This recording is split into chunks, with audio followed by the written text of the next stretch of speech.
నాడు నేడు అన్నారు. ఎక్కడ కూడా ఆ పనులు కూడా ఏ పరిస్థితి లేదు.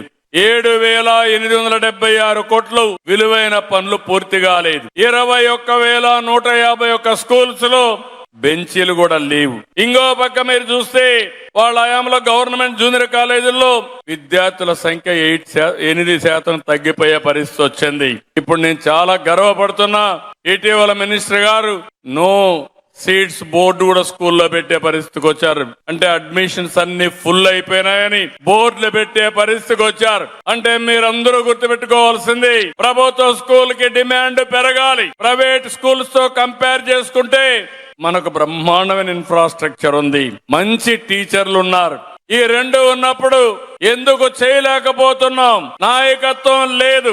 అలాంటి నాయకత్వం ఈ రోజు మీకు హెచ్ఆర్డి మినిస్టర్ ద్వారా ఇచ్చే బాధ్యత తీసుకున్నాం. నేను ఒకటే అడిగాను ఆయన్ని, మీరు ఏ శాఖ తీసుకుంటారంటే పార్టీ పని కూడా చేయాలి. ఏ శాఖ తీసుకుంటారంటే నేను పిల్లల జీవితాలు బాగు చేయడం కోసం విద్యా శాఖ తీసుకుంటానంటే, ఇది సవాళ్లు ఉంటాయి, సిద్ధమా అంటే చేస్తానని ఈ శాఖ తీసుకున్న వ్యక్తి లోకేష్ గారని చెప్పి కూడా నేను మీకు తెలియజేస్తున్నా. ఈ రోజు నేను ఒకటే ఆయనకు మీ ద్వారా విజ్ఞప్తి చేస్తున్నాను. ప్రైమరీ విద్య ఫౌండేషన్, పిల్లల భవిష్యత్తుకి ఫండమెంటల్స్ కరెక్ట్ గా ఉంటే